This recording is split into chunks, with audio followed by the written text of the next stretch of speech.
मुखिया मुख सा चाहिए, खान पान का एक, पाले पोसे सकल अंग, तुलसी सहित विवेक।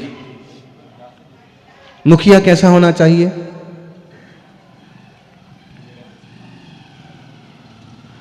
मुखिया चाहे समाज का मुखिया हो, चाहे जिनालय का मुखिया हो, चाहे गांव का मुखिया हो, चाहे घर का मुखिया हो, मुखिया कैसा होना चाहिए? मुखिया मुख सा चाहिए। मुखिया मुख सा चाहिए, मुख जैसा होना चाहिए। दो अर्थ हो सकते हैं इसके। दो अर्थ ऐसे हो सकते हैं कि मुख जैसा होना चाहिए कि जैसे हम मुख को, चेहरे को ज्यादा सजाते हैं, संभाल के रखते हैं और उसको ही सबके सामने पेश करते हैं। फोटो खींचती है तो सबसे पहले चेहरा ही दिखाते हैं, सारे हार भाव एक्सप्रेशन सब के सब चेहरे से ही मालूम पड़ते हैं। तो मुखिया मुख सा चाहिए, साफ सुथरा, ऊंचा, अच्छा, व्यवस्थित। दूसरा, मुख का मतलब मुख ही होता है। मुखिया मुख सा चाहिए, कैसा? खान पान का एक, खाता तो अकेला है। पाले पोसे सकल अंग, तुलसी तह, ज्ञानी सहित विवेक। लेकिन एक मुंह से खाने के बाद भी पूरे शरीर का पोषण होता है। मतलब जो मुखिया होता है घर का, भले अकेला कमाता है लेकिन पोषण सबका करता है। गांव का जो मुखिया होता है, भले अकेला रुपया लाता है सरकार से, ऊपर से, लेकिन खर्च पूरे गांव पर करता है। ऐसे ही जिनालय में भी भगवान की मुद्रा ऐसी शांत होना चाहिए, मूलनायक कितने सुंदर होना चाहिए, आसन इतना ऊंचा होना चाहिए और एकदम वास्तु के हिसाब से पूरी संरचना जिनालय की होना चाहिए। जिनालय समोषण का प्रतीक है। अगर आंख कहीं की कहीं है, कान कहीं का कहीं है, आंख टेढ़ी है, दांत टेढ़े हैं, तो इंसान की शोभा बिगड़ जाती है। ऐसे ही जिनालय और जिन प्रतिमाएं भी अगर उचित ढंग से उचित स्थान पर नहीं है तो जिनालय की शोभा भी बिगड़ती है, और जिनालय की शोभा बिगड़ती है तो समाज की शोभा भी बिगड़ती है, असर पड़ता है। दीवार के अंदर घुसी हुई मूर्तियां नहीं होना चाहिए, कमर तक सीमेंट से दबी हुई प्रतिमा नहीं होना चाहिए, बीम के नीचे भगवान जी की प्रतिमा नहीं होना चाहिए, मूल नायक एकदम छोटे से हों, आजू बाजू के भगवान बड़े बड़े हों, वैसा नहीं होना चाहिए। छत्र चमर भावमंडल वगैरह सभी के सभी अष्ट प्रातिहार्य होना चाहिए। देखिए बहुत कम जीव मिलेंगे जो पिच्छीधारी बने हों, जिनने संयम का मार्ग लिया हो।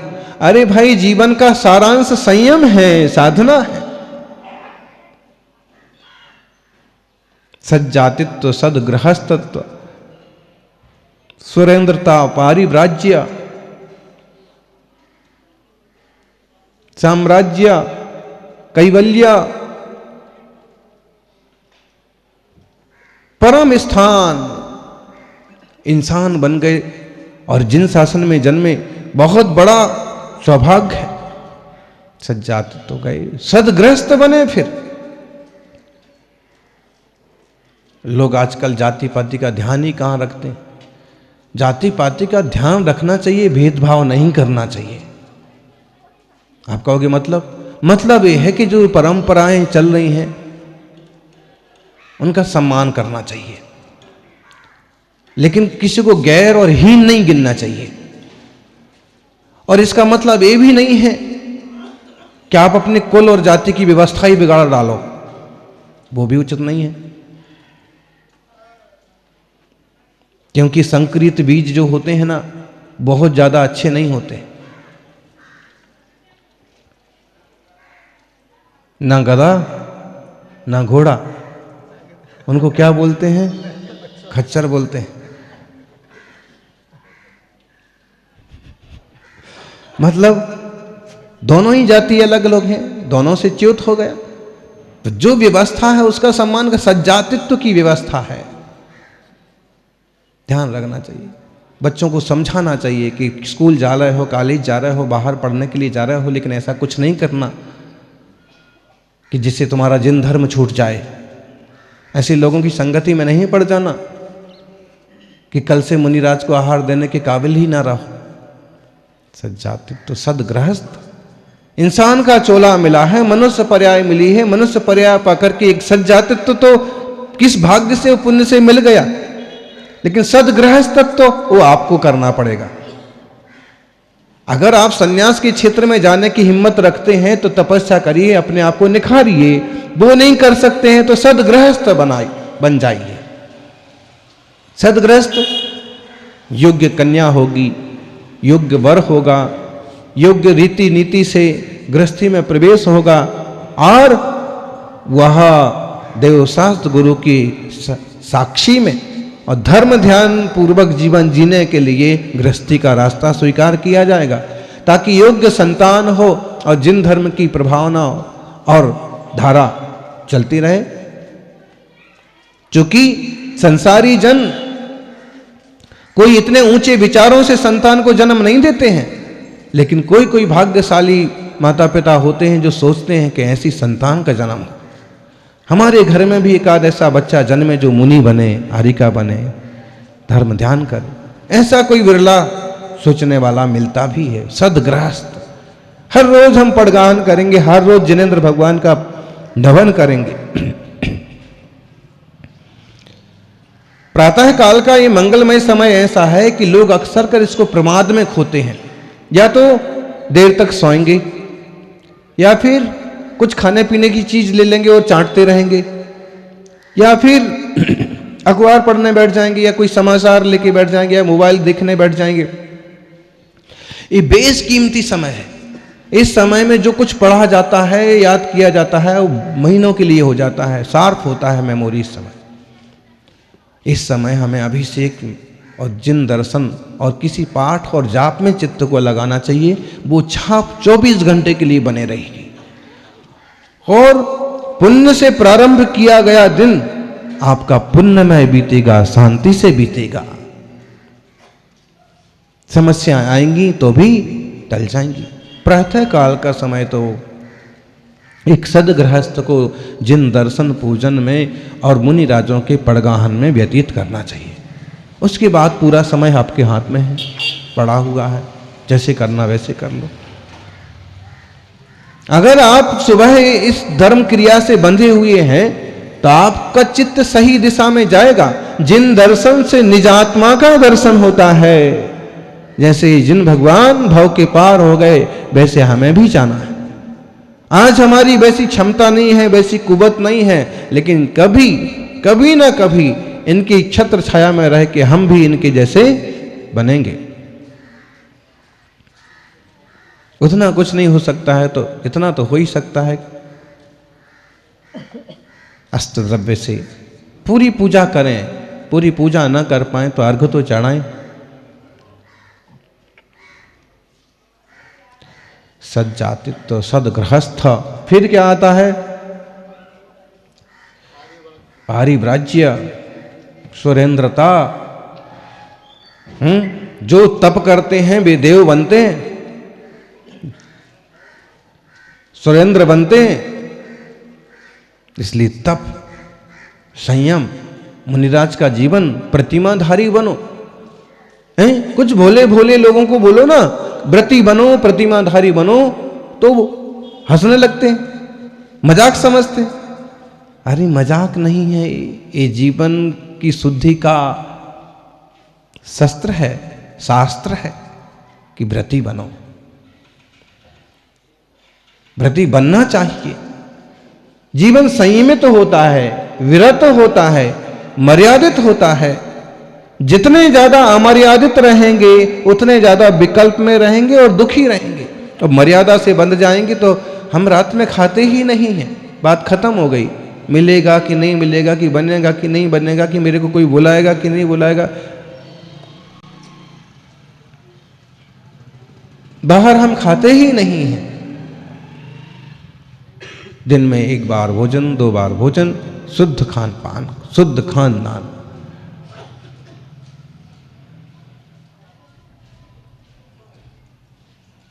व्रत संयम बहुत जरूरी है।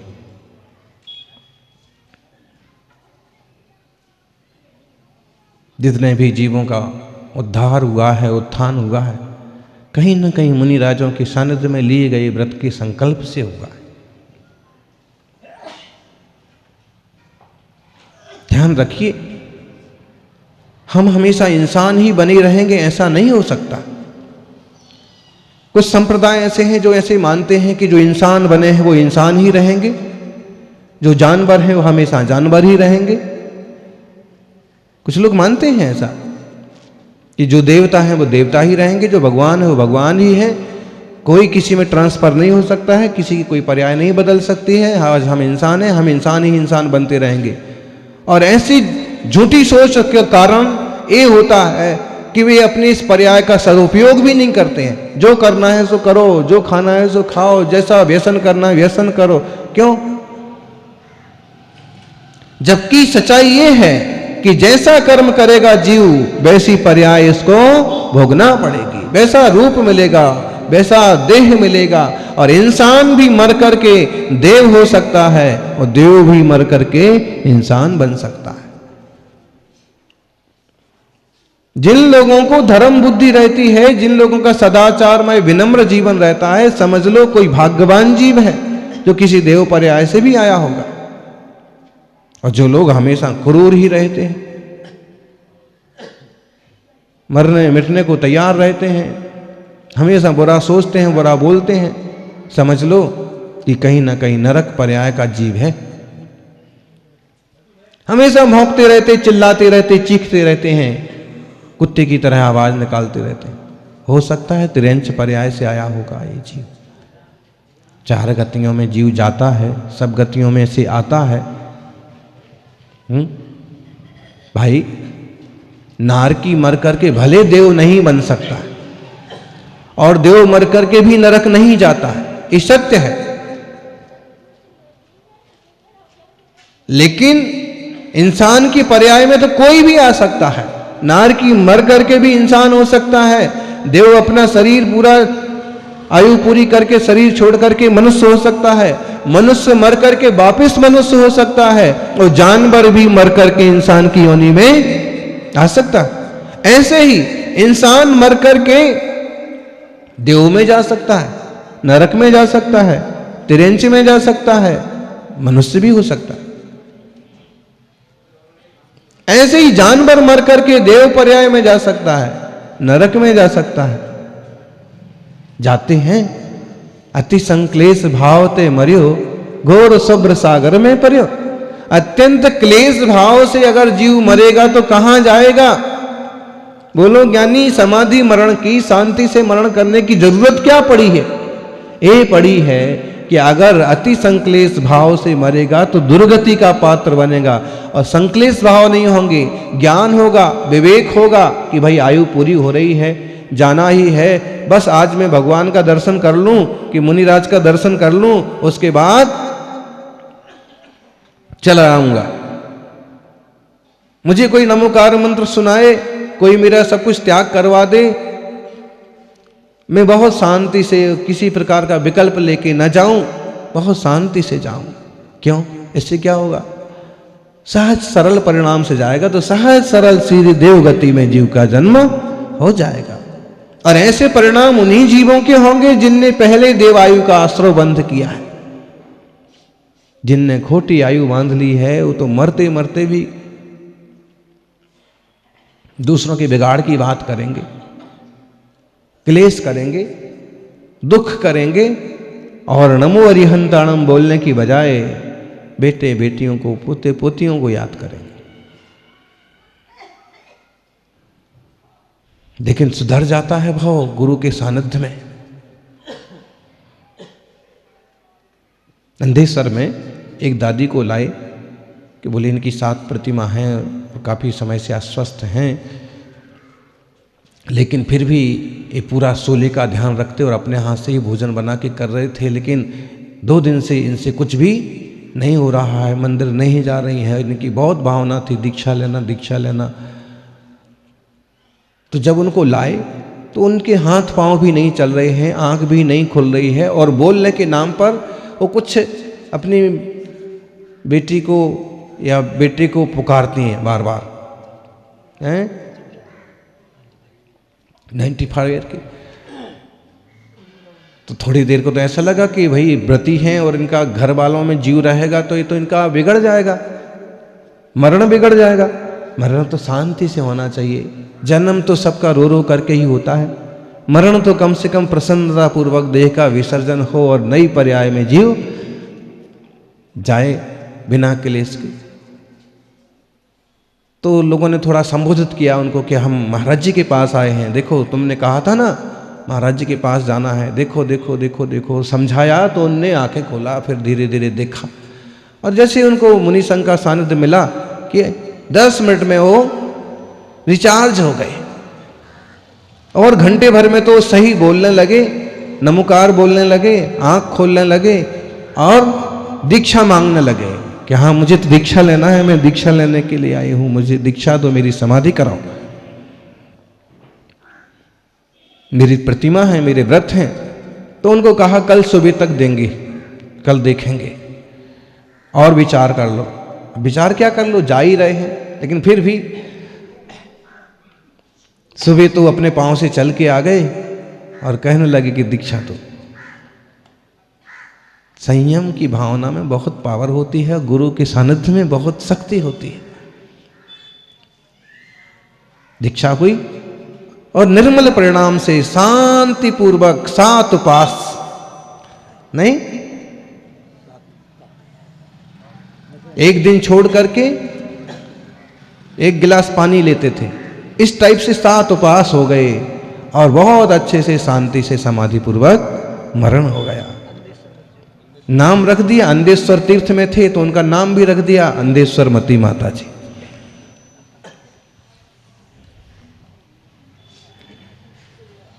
जीवन का फल है, इस शांति से सहजता से कोई जीव जाएगा तो देव पर्याय में जाएगा। इसलिए हमें अपने परिणामों को साधना है। तो साधने के निमित्त क्या है, सच्चे देवशास्त्र गुरु। भोले भोले लोग कई बार देवशास्त्र गुरु को झगड़े का कारण बना लेते हैं, मंदिर को मूर्ति को खींचतान का कारण बना लेते हैं। अरे भाई इसमें कुछ नहीं रखा। योग्य गुरुदेव विद्वान पंडित जी से चर्चा करके और ये सारी समस्याएं सुलझाते जाएं। जीवन को, मन को भी समस्या ना बनाएं, धर्म ध्यान करें और धर्म के बल पर सिद्ध दशा को प्राप्त हो जाएं। जय बोलिए 24 तीर्थंकर भगवान की।